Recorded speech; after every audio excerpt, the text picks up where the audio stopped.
फकीर आदमी है, झोला लेके चल पड़ेंगे जी। लेकिन पूरी दुनिया में आपने ऐसा कोई फकीर देखा है जो 1,40,000 का चश्मा लगाता हो, खुद घूमते हैं 12 करोड़ की मर्सिडीज में, मतलब भिक्षा मांगकर यहाँ पर फॉरेन टूर भी कर लिए और डिजिटल कैमरा भी खरीद लिया डिजिटल कैमरा के रिलीज होने से पहले। और नरेंद्र मोदी अपने आप को गरीब ही नहीं, बहुत गरीब परिवार का बताते हैं। मित्रों, मैं बचपन में रेल के डिब्बे में चाय बेचता था। वाह, क्या फकीरी है। वो भगवान है हमारे, हम उनकी पूजा करते हैं। सच तो ये है दोस्तों कि ये लोग हमारे हिंदू धर्म को ही तोड़ने मरोड़ने लग गए अपने नफरतखोर एजेंडा को फैलाने के लिए। नमस्कार दोस्तों, जर्नलिस्ट अनिल यादव एक बीजेपी वर्कर मंगल वाजपेयी से बात कर रहे थे कानपुर में। मंगल एक लोडर का काम करते हैं, यानी गाड़ियों में सामान चढ़ाने का काम करते हैं। क्या बताएं? योगी साहब, मेरा मंगल वाजपेयी है। यहाँ लोडर का काम करवाते हैं। साथ ही साथ ये बीजेपी एमएलए महेश त्रिवेदी के लिए वॉलंटियर भी करते हैं। ये उम्मीद जता रहे थे कि बीजेपी इस बार 400 पार करेगी। चुनाव में किसका माहौल है? बीजेपी जीतेगी 400 के ऊपर। लेकिन जैसे जैसे बात आगे बढ़ती है, मंगल अपनी परेशानियों के बारे में बताते हैं। वो बताते हैं कि उनके पास बिजली नहीं है, सीवर की व्यवस्था नहीं, हमारे पास बिजली नहीं है घर में, हमारे पास लैट्रिन घर में नहीं है, हमारे पास सीवर व्यवस्था नहीं है। उन्होंने बीजेपी एमएलए महेश त्रिवेदी को कई बार कहा, हमने महेश त्रिवेदी से भी कई बार कहा कि 20 फुट पाइप पड़ना है, तो अगर पड़ जाए तो हमारे घर की सीवर व्यवस्था बन जाए। नहीं बन पाई। उन्हें कुछ भी नहीं मिला और ना ही उन्हें कुछ मिलने की उम्मीद है। क्या तपस्या की मूर्ति है कि कुछ नहीं मिला, लेकिन उसके बावजूद कोई शिकायत नहीं है और ना कोई उम्मीद है मिलने की, और ना उम्मीद है मिलने की। लेकिन फिर भी वो खुद को भाजपा का भक्त कहते हैं। लेकिन ये तो कहा जाता है ना कि भूखे पेट ना हो भजन गोपाला। इस पर मंगल वाजपेयी जवाब देते हैं कि ऐसा कुछ नहीं है, आदमी बालू खाकर भी पेट भर सकता है, यानी कि मिट्टी खाकर भी पेट भर सकता है। सब हो जाता है अगर संत चाह लेगा। अगर संत चाह लेगा तो सब हो जाता है। बालू खा के पेट भर लेता है। इन्हें कोई शिकायत नहीं है। प्रधानमंत्री मोदी को एक परमात्मा मानते हैं, उनकी पूजा करते हैं। ऐसा कैसे हो सकता है कि एक पॉलिटिशियन को लेकर लोग इतने अंधे हो गए हैं? और ये इकलौते नहीं है, मैंने पिछले वीडियो में आपको उसके कई और उदाहरण दिए थे। बीजेपी के टिकट पर तो कुत्ता भी खड़ा हो जाए हम जिता देंगे। ये सच है, अगर कुत्ता भी आएगा उसको भी जिताएंगे। तो फिर अंधविश्वास नहीं, भक्त हैं, अंधविश्वास नहीं है, हम भक्त हैं। महंगाई मेरे हिसाब से कोई ज्यादा नहीं हुई। अब मैं 10 साल से बनियान नहीं पहन रहा, देखो आप। वो भगवान है हमारे, हम उनकी पूजा करते हैं। ऐसा हुआ है इमोशनल मैनिपुलेशन और ब्रेन वॉशिंग की वजह से। एक बड़े स्केल पर देश में लोगों का ब्रेन वॉश किया गया है, और जो माफिया यहाँ पर ब्रेन वॉश कर रहा है लोगों का, वो 4 डिपार्टमेंट्स पर काम करता है। पहला डिपार्टमेंट लोगों में गर्व और अहंकार भरता है कि आप महान हो क्योंकि आप हिंदू धर्म में पैदा हुए। दूसरा डिपार्टमेंट आपको एहसास दिलाता है विक्टिमाइजेशन का, कि सदियों से, 1000 सालों से आपके पूर्वज विक्टिम बनकर रहे थे। तीसरा डिपार्टमेंट आपके अंदर डर भरता है कि आपको खतरा है उन लोगों से। और चौथा डिपार्टमेंट यहाँ नरेंद्र मोदी को मसीहा बनाता है कि सिर्फ नरेंद्र मोदी ही आपको बचा सकते हैं। पहले 3 डिपार्टमेंट्स की मैं 3 अलग अलग वीडियोस में ऑलरेडी बात कर चुका हूं। अब वक्त है इस चौथे डिपार्टमेंट को एक्सपोज करने का। नरेंद्र मोदी की कल्ट ऑफ पर्सनालिटी, कैसे इनके इतने सारे फेलियर्स के बाद भी लोगों को इमोशनली मैनिपुलेट किया जाता है कि लोग इन्हें भगवान मान बैठे। आइए जानते हैं आज के इस वीडियो में। जून 2013 की बात है दोस्तों। राइटर नीलांजन मुखोपाध्याय ने एक किताब लिखी नरेंद्र मोदी के ऊपर। ये एक बायोग्राफी थी। इस किताब में लिखा गया कि कैसे नरेंद्र मोदी जब 6 साल के थे, वडनगर रेलवे स्टेशन पर गुजरात में वो चाय बेचा करते थे। ये चाय बेचने वाला किस्सा तभी से लेकर नरेंद्र मोदी की संघर्ष की कहानी का ये एक मेजर टॉकिंग पॉइंट रहा है। 2015 में जब टाइम मैगजीन ने प्रधानमंत्री मोदी का इंटरव्यू लिया तो उन्होंने बताया कि कैसे वो एक बहुत गरीब परिवार से आते थे, कैसे बचपन में वो चाय बेचा करते थे रेलवे स्टेशन पर। इनकी एग्जैक्ट लाइनें सुनिए। मैं पॉवर्टी में पैदा हुआ हूं, बचपन में मेरा पूरा बचपन पॉवर्टी में बीता है। मेरे लिए पॉवर्टी एक तरीके की पहली इंस्पिरेशन थी मेरी जिंदगी में। लेकिन कितनी सच्चाई है इन बातों में? बहुत से लोगों ने टाइम टू टाइम सवाल उठाए हैं। जैसे कि नरेंद्र मोदी के बचपन की ये फोटो देखिए। वे 1950 यानी 1950 में पैदा हुए थे। क्या उस समय किसी गरीब परिवार में पैदा हुए बच्चे के पास ऐसे कपड़े होंगे? जरा खुद ही सोचकर देखिए। सूट तक पहन रखे हैं इन्होंने अपनी बचपन की फोटोज में। मैं खुद 1994 में एक मिडिल क्लास फैमिली में पैदा हुआ हूं, लेकिन मेरी तो बचपन की ऐसी कोई फोटो नहीं मिलेगी आपको जिसमें मैंने कोई सूट पहन रखा। और नरेंद्र मोदी अपने आप को गरीब ही नहीं, बहुत गरीब परिवार का बताते हैं। इंडिया टुडे ने इनकी पुराने घर की एक फोटो पब्लिश करी थी, स्क्रीन पर देखिए। बहुत बड़ा घर नहीं है, लेकिन क्या आपको ये 1950s के किसी बहुत गरीब परिवार का घर दिखता है? परिवार में नरेंद्र मोदी के 5 भाई और 1 बहन है। 2 साल पहले नरेंद्र मोदी के छोटे भाई प्रहलाद मोदी ने कहा था कि उन 5 भाइयों में से जिसका नंबर लगता था वो मदद करने चले जाता था। उनके पिता ने पूरी जिंदगी चाय बेची, उन 5 भाइयों और 1 बहन को बड़ा किया। इसलिए नरेंद्र मोदी को चाय बेचने वाले का बेटा कहना चाहिए। ये पत्रकारों की गलती है। सब भाइयों ने चाय बेची है, मेरे पिता ने पूरी जिंदगी चाय बेची, पूरी जिंदगी। इसलिए कहा जाए तो चाय बेचने वाले का बेटा कहना चाहिए, चाय बेचने वाला नहीं कहना चाहिए। ये पत्रकारों की गलती है। 2014 में कांग्रेस नेता अहमद पटेल ने कहा था कि नरेंद्र मोदी कभी चाय वाला नहीं थे, बल्कि वो एक कैंटीन ठेकेदार थे। अब कांग्रेस की बात पर कितना यकीन किया जाए नहीं किया जाए, लेकिन 2021 में बीजेपी ने भी ये कैंटीन वाली चीज अनइंटेंशनली एक्नॉलेज करी थी। रेलवे मिनिस्टर अश्विनी वैष्णव ने इंस्ट्रक्ट किया ऑफिशियल्स को कि वो वडनगर रेलवे स्टेशन पर एक कैंटीन को ब्यूटीफाई करें। इंडिया टुडे के आर्टिकल में यह क्लियरली लिखा हुआ है और इसके नीचे एक फोटो भी लगी है इस टी स्टॉल / कैंटीन की जो नरेंद्र मोदी के पिता चलाया करते थे। हाल ही में लिखे गए CNN के इस आर्टिकल को देखिए। नीलांजन मुखोपाध्याय खुद कहते हैं कि मोदी की जो पॉवर्टी की कहानी है वो ग्रॉसली एग्जैजरेटेड है, यानी कि बहुत बढ़ा चढ़ाकर लोगों को बताई गई है। इतना ही नहीं, एक दूसरे आर्टिकल में नीलांजन बताते हैं कि नरेंद्र मोदी के पिता के पास इतने पैसे थे कि वो मोदी और उनके भाइयों को स्कूल भेज पाए। और स्कूल जाने का मतलब था कि वो कहीं और फुल टाइम काम नहीं कर सकते थे, बस वो स्कूल के बाद अपने पिता का हाथ बटाया करते थे। ये सब सुनकर एक बहुत बड़ा सवाल आपके मन में आएगा कि ऐसी कहानियों को क्यों बढ़ा चढ़ाकर हमें बताया जाता है। नीलांजन कहते हैं ऐसा इसलिए किया जाता है ताकि इंडियन पब्लिक को एक आइडिया बेचा जा सके। मित्रों, मैं बचपन में रेल के डिब्बे में चाय बेचता था और आज आपके सामने खड़ा हूं। कोई भी इंसान अगर समझदारी से सोचे तो वो जानता है कि इस बात से फर्क नहीं पड़ता। एक अच्छा नेता गरीब परिवार से भी आ सकता है और अमीर खानदान से भी आ सकता है, और यही चीज कही जा सकती है एक बुरे नेता या डिक्टेटर के बारे में भी। उदाहरण के तौर पे बात करें, कंबोडिया का जो डिक्टेटर था पोल पॉट, वो एक अमीर खानदान से आता था, लेकिन इटालियन डिक्टेटर बेनिटो मुसोलिनी एक गरीब परिवार में पैदा हुआ था। उसके पिता एक ब्लैक स्मिथ थे और वो बड़े गर्व के साथ इन चीजों को प्राउडली एक्सप्रेस करता था कि कैसे वो जनता के बीच से निकल कर आया है। रशियन डिक्टेटर जोसेफ स्टालिन के पिता एक मोची थे, यानी जूते बनाने वाले, और माँ एक धोबिन थी। और दुनिया का सबसे जाना माना तानाशाह हिटलर भी एक गरीब परिवार में पैदा हुआ था, लेकिन गरीब परिवार में पैदा होने का मतलब ये नहीं कि उसने गरीबों के लिए काम किया था अपने करियर में। उल्टा जानते हो क्या, हिटलर चंदा धंधा का मॉडल चलाता था अपना खुद का। उसके समय में बहुत सी क्रॉनी कैपिटलिस्ट कंपनियों ने करोड़ों का प्रॉफिट कमाया। आईजी फार्मन, डॉयचे बैंक, BMW, कुछ गाड़ियों की कंपनीज जिनको आज आप जानते हैं और कुछ लोग इन गाड़ियों के पीछे बड़ा भागते हैं, पोर्शे, मर्सिडीज बेंज, फोल्क्सवागन, इन सब कंपनियों ने चंदा डोनेट किया था हिटलर को अपने समय में। 2016 में BMW ने माफी भी मांगी थी इस चीज को लेकर। इस आर्टिकल को देखिए, रिग्रेट एक्सप्रेस किया था कि वो एक समय पर हिटलर को सपोर्ट किया करते थे। इंडिया की बात करें तो हाल ही में हमने देखा इलेक्टोरल बॉन्ड स्कैम। मैंने पूरा वीडियो बनाया इस पर कि कैसे ये एक घोटाला नहीं बल्कि घोटालों का भंडार था। बहुत सी कंपनियों को इससे फायदा हुआ और आम जनता को नुकसान। पिछले 10 सालों में प्रधानमंत्री मोदी के मित्र जैसे कि गौतम अडानी भरपूर तरीके से अमीर बनते रहे और देश के 80 करोड़ गरीब लोगों को 5 किलो मुफ्त अनाज लेने पर मजबूर कर दिया गया। बेरोजगारी और महंगाई ने गरीब लोगों की कमर तोड़कर रख दी है आज के दिन। अब तो ऐसी सिचुएशन आ चुकी है कि नरेंद्र मोदी खुद को गरीब परिवार का बताते हुए जिन राहुल गांधी को एलीट वर्ग का प्रोजेक्ट करते थे, युवराज कहते थे, आज वही राहुल गांधी खुल्लम खुल्ला गरीबों को कह रहे हैं कि वो गरीबों के हैं और नरेंद्र मोदी अडानी अंबानी जैसे अमीर सेठों के हैं। अदानी को बिना मजदूरी बिना कुछ लाखों करोड़ रुपए देते हैं तो कहते देखो देखो देखो विकास हो रहा है।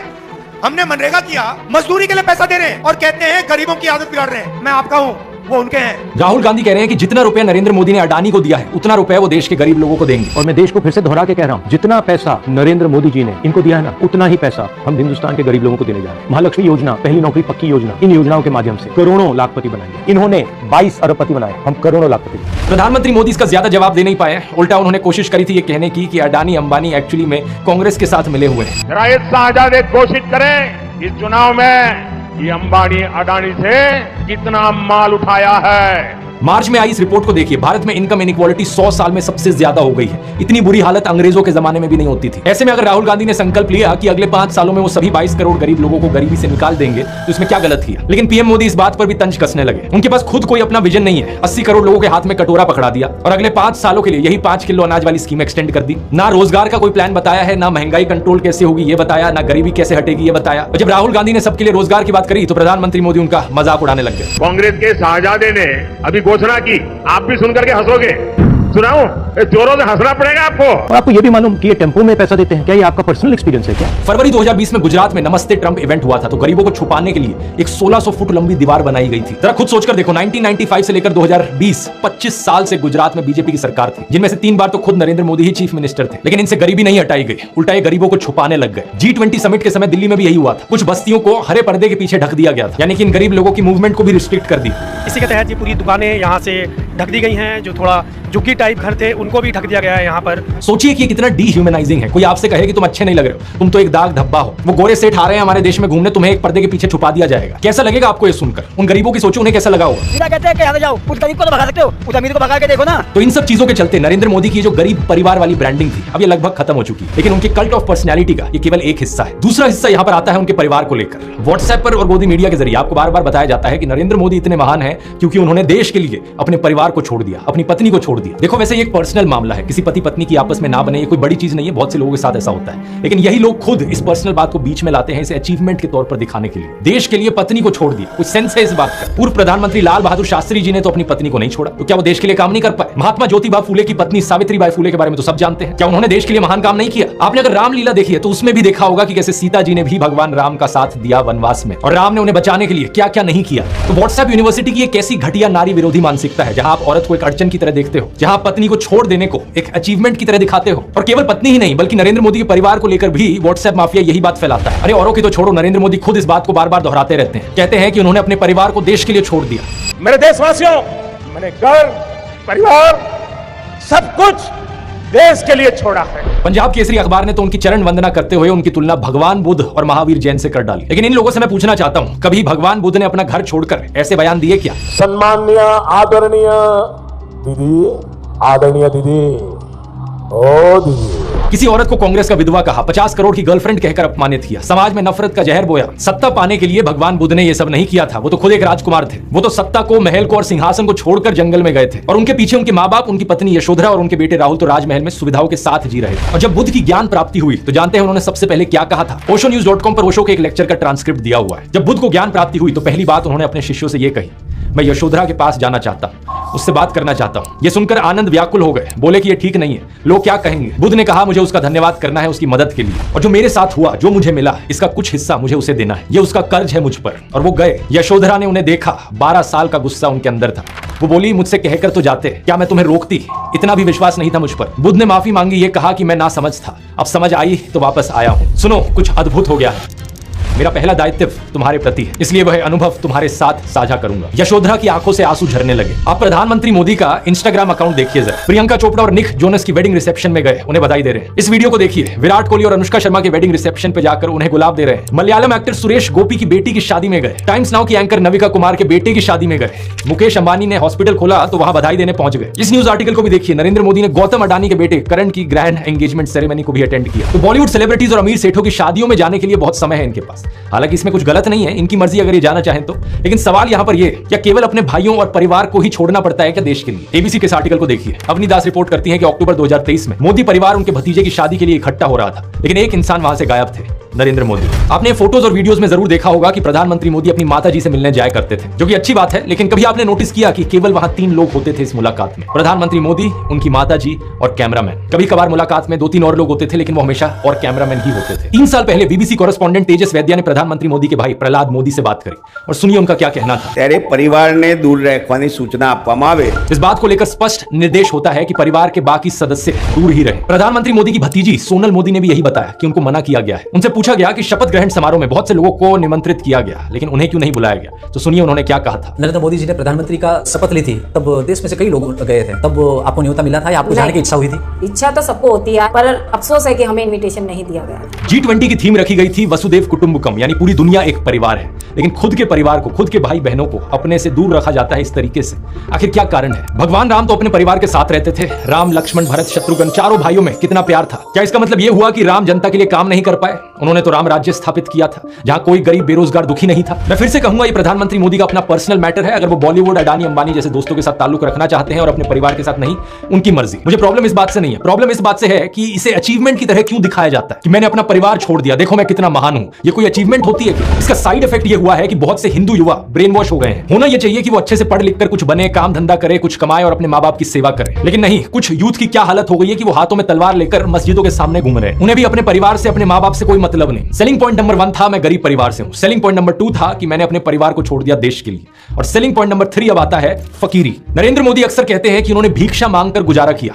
कभी कहते हैं कि 35 साल के लिए, कभी कहते हैं 40 साल के लिए। करीब 40 साल मैंने भिक्षा मांग करके खाया है। मैं 35 साल तक भिक्षा मांग करके खाया। चलो इतनी तो बोलने में गलती हो सकती है, 35 साल हो, 40 साल हो, लोग अक्सर भूल जाते हैं। लेकिन सवाल ये कि वो एमएलए पहली बार बने 2002 में, तब उनकी उम्र होगी 52 ईयर्स। लेकिन उससे पहले 90s में ही पता नहीं कैसे उन्होंने फॉरेन टूर्स कर लिए। ये फोटोज देखो उनकी, आईफिल टावर के सामने पेरिस में, व्हाइट हाउस के सामने अमेरिका में, हॉलीवुड के सामने, लंदन गए, वो मलेशिया गए। क्या 40 साल भिक्षा मांगकर इतने पैसे कमाए जा सकते हैं कि फॉरेन के टूर्स कर ले 90s में?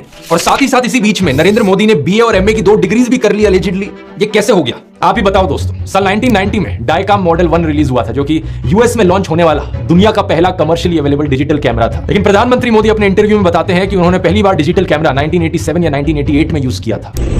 मैंने पहली बार डिजिटल कैमरा का उपयोग किया था 87-88 में शायद। मतलब भिक्षा मांगकर यहाँ पर फॉरेन टूर भी कर लिए और डिजिटल कैमरा भी खरीद लिया डिजिटल कैमरा के रिलीज होने से पहले। वाह क्या फकीरी है। वाह मोदी जी, वाह वाह। अपनी कलम को गिरवी रख चुका एक गीतकार कहता है कि फकीरी है आपके स्वभाव में। एक फकीरी है आपके स्वभाव में। कभी नरेंद्र मोदी खुद ही कहते हैं कि हम तो फकीर आदमी हैं, झोला उठाकर चल पड़ेंगे। अरे हम तो फकीर आदमी हैं, झोला लेके चल पड़ेंगे जी। लेकिन पूरी दुनिया में आपने ऐसा कोई फकीर देखा है जो 1,40,000 का चश्मा लगाता हो? अपनी बूढ़ी माँ को नोटबंदी के लिए लाइन में खड़ा कर दिया और खुद घूमते हैं 12 करोड़ की मर्सिडीज में। एक तरफ तो शास्त्री जी जैसे प्रधानमंत्री देखे हैं देश ने। बताया जाता है कि उनके पास सिर्फ 2 धोती और 2 कुर्ते हुआ करते थे। कुर्ता फटकर इस्तेमाल करने लायक ना रहे तो उसे भी रुमाल बना लेते थे लाल बहादुर शास्त्री जी। लेकिन प्रधानमंत्री मोदी की यूएस विजिट की इन फोटोज को देखिए। एक दिन में 4 बार कपड़े बदलते हैं। द प्रिंट में लिखे गए इस आर्टिकल को देखिए। उत्तराखंड और हिमाचल जाते हुए प्रधानमंत्री मोदी ने 8 घंटे में 4 बार कपड़े बदले। इस टाइम्स ऑफ इंडिया के आर्टिकल को देखिए। प्रधानमंत्री मोदी गंगा आरती करने गए तब भी कपड़े बदलते जा रहे हैं। हुबली टाइम्स वालों ने तो इनकी फैंसी ड्रेस का एक पूरा कोलाज बना दिया। इंडिया टुडे ने भी इनकी 22 हेड गियर्स की कलेक्शन दिखाई है इस आर्टिकल में।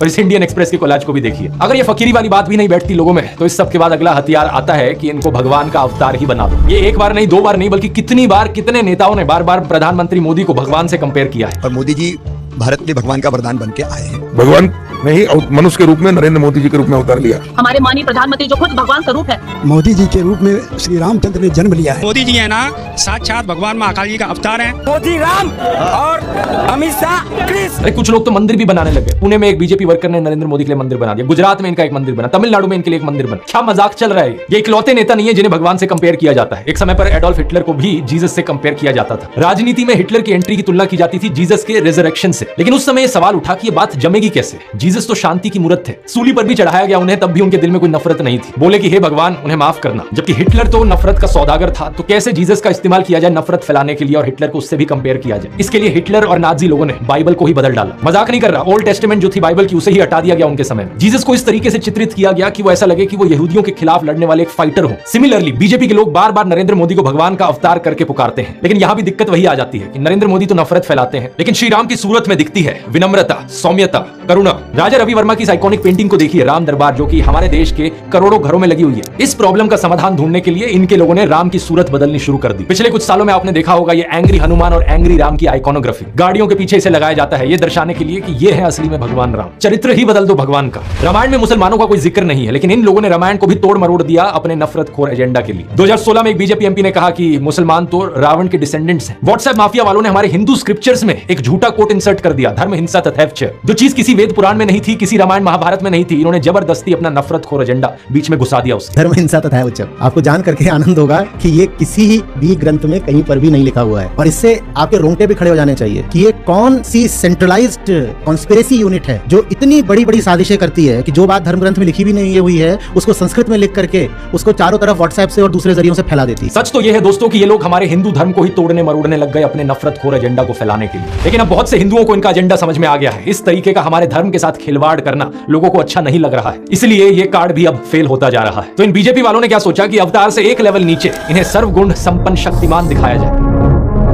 वाह क्या सीन है, वाह क्या सीन है। लेकिन किसी को यहां शक्तिमान बनाने का सबसे आसान तरीका है कि दूसरी साइड वाले की इमेज नीचे गिराओ। इसलिए इनके आईटी सेल ने राहुल गांधी को पप्पू बना दिया। व्हाट्सएप पर इनकी आधी अधूरी क्लिप्स तोड़ मरोड़ के दिखाई जाने लगी कि जैसे राहुल गांधी में तो कोई समझ ही नहीं है, वो तो बिल्कुल बेवकूफ इंसान है। लेकिन सच्चाई यह है कि पिछले 10 साल में पीएम मोदी ने एक भी प्रेस कॉन्फ्रेंस नहीं करी, कोई अनस्क्रिप्टेड इंटरव्यू नहीं किया, जबकि राहुल गांधी ने दिल्ली यूनिवर्सिटी से लेकर हार्वर्ड यूनिवर्सिटी तक लेक्चर दिए हैं। लोगों से ढेर सारी हर साल 2 साल अनस्क्रिप्टेड इंटरैक्शंस की हैं। ये बात सही है कि उनकी कुछ फनी क्लिप्स जरूर है जहां उनके मुंह से कुछ उलट पुलट निकल गया। This morning I got up at night. लेकिन ऐसी क्लिप्स तो नरेंद्र मोदी की भी बहुत है। तीसरा कहा था विमेन डेवलपमेंट की मैंने बात कही थी, मैं कब हो गई। नरेंद्र मोदी वही है जो नाले से निकलने वाली गैस से चाय बनाने की बात करते हैं। कहते हैं कि पसीने से मुंह पोंछ लेता था तो ग्लो आ जाती थी। कभी ये क्लाइमेट चेंज को डिनाई करते हैं कि गर्मी नहीं बढ़ रही बल्कि हमारी गर्मी सहने की शक्ति कम हो रही है, तो कभी ये बादलों से रेडार का सिग्नल रोकने की बात करते हैं। लेकिन मैंने कहा इतने क्लाउड है, बारिश हो रही है, तो एक बेनिफिट है कि हम राडार से बच सकते हैं। एक तो जानते नहीं है, ऊपर से अहंकार इतना कि अपने अज्ञान का भी एहसास नहीं। एक दफा मोदी दूसरे देश में गए थे, वहां भारत का राष्ट्रीय गान चल रहा था और ये बीच में ही चलने लगे। ऐसी गलती किसी से भी हो सकती है, लेकिन बात मैं यहां पर ये बताना चाह रहा हूं कि प्रधानमंत्री मोदी की भी फनी क्लिप्स बहुत सारी हैं। दूसरों को पप्पू बोलने से पहले अपनी क्लिप्स पर नजर डाल लो। पप्पू को हारने का डर लग रहा है, पप्पू को नहीं बनाएंगे। और अभी तो एक बहुत बेहतरीन मौका मिला है। हमारे फॉर्मर सुप्रीम कोर्ट के जजेस ने राहुल गांधी और नरेंद्र मोदी दोनों को एक 1-on-1 डिबेट के लिए इनवाइट किया है। राहुल गांधी तो इस इन्विटेशन को ऑलरेडी एक्सेप्ट कर चुके हैं, लेकिन नरेंद्र मोदी अभी भी चुप है। अगर ऐसा होता है तो जनता के लिए भी एक बड़ा सीधा मौका होगा देखने का कि नरेंद्र मोदी और राहुल गांधी में से कौन ज्यादा समझदार है, कौन ज्यादा इंटेलिजेंट है और कौन ज्यादा केपेबल लीडर है देश के लिए। लेकिन नरेंद्र मोदी अगर इस डिबेट से भागते हैं और जवाब ही नहीं देते तो समझ जाना कौन यहां पर बेहतर है। इस कल्ट ऑफ पर्सनैलिटी में प्रधानमंत्री मोदी का सबसे बड़ा कार्ड है सब जगह फोटो चिपकाओ। बचपन में मैं सोचता था कि ये कोका कोला जैसी ड्रिंक्स की एड्स क्यों आती हैं टीवी पर, हर कोई तो जानता है कि कोका कोला क्या है। बाद में मुझे समझ आया कि out of site is out of mind, यानी नजर से बाहर तो दिमाग से बाहर। और इसकी उल्टी एक टैक्टिक है, जितना नजर में रहोगे उतना लोगों के दिमाग में घुसोगे। अखबार पर नरेंद्र मोदी, रेडियो पर नरेंद्र मोदी, टीवी चैनलों पर नरेंद्र मोदी, फेसबुक पर नरेंद्र मोदी, पेट्रोल पंप की होर्डिंग्स पर नरेंद्र मोदी, सड़क पर पोस्टर छपे हैं, गूगल एड्स पे करोड़ों खर्च करके अपना चेहरा दिखा रखा है, हर एक सरकारी स्कीम के इश्तिहार आधार पे। अरे ये सब तो छोड़ो, कोविड वैक्सीन के सर्टिफिकेट पे भी नरेंद्र मोदी। सेल्फी पॉइंट्स तक बना डाले इन्होंने जगह जगह। 2022 की इस रिपोर्ट को देखिए। आईएनबी मिनिस्ट्री ने बताया कि सरकार ने 8 सालों में 6400 करोड़ से ज्यादा रुपए खर्च किया एडवर्टाइजमेंट्स पर। हर रोज का 71 लाख रुपए तो अखबारों में ऐड देने में लगा दिया। और ये सब तो सरकारी पैसे से चलने वाली एड्स थी। इसके अलावा जो पार्टी फंड से चलने वाली एड है वो अलग, और गोदी मीडिया के एंकर जो दिन रात चाटुकारिता करते हैं वो अलग। हर जगह नरेंद्र मोदी। एक गायक थे जिम मॉरिसन, उन्होंने कहा था कि जो मीडिया को कंट्रोल करता है वो दिमाग को कंट्रोल करता है। लेकिन एक और सिंगर थे बॉब मार्ले, उन्होंने कहा था कि हर वक्त हर किसी को बेवकूफ नहीं बनाया जा सकता। और अब यही हो रहा है कि हर तरफ मोदी का चेहरा देखकर लोग उकता गए हैं। और ये जो वॉर रुकवाने वाली कहानियां हैं, इन पर पूछा जा रहा है कि इतनी ही वॉर रुकवाने वाले हो तो मणिपुर की हिंसा क्यों नहीं रुकवा देते। इलेक्ट्रॉन बॉन्ड का पैसा है, कहीं तो यूज होगा। किसी एक्टर को उठा के बेटी बना देंगे, पापा ने वॉर रुकवा दी, पापा मणिपुर के दंगे क्यों नहीं रुकवाते। लोग पूछ रहे हैं कि भारत में सब चंगासी है तो 2022 में सब रिकॉर्ड तोड़ते हुए 2.25 लाख लोगों ने भारतीय नागरिकता क्यों छोड़ दी। इस मोदी मैजिक के खत्म होने का सबसे बड़ा सबूत यही है कि बीजेपी को दूसरी पार्टियों के उन नेताओं को अपनी पार्टी में लाना पड़ रहा है जिन पर भ्रष्टाचार के एक से बढ़कर एक आरोप लगे। अगर मोदी मैजिक अब सही में बचा होता तो मोदी के नाम से ही चुनाव जीता जा सकता था। इन बाहर के नेताओं को लाने की जरूरत नहीं थी अपनी पार्टी में। ये झूठ, डर और नफरत फैलाने की जरूरत नहीं थी। इस वीडियो में तो मैंने आपको नरेंद्र मोदी का वो चेहरा दिखाया है जो व्हाट्सएप माफिया आपको दिखाता रहता है। अगले वीडियो में मैं आपको दिखाऊंगा उनका असली चेहरा, उनके माइंड में क्या क्या चलता रहता है।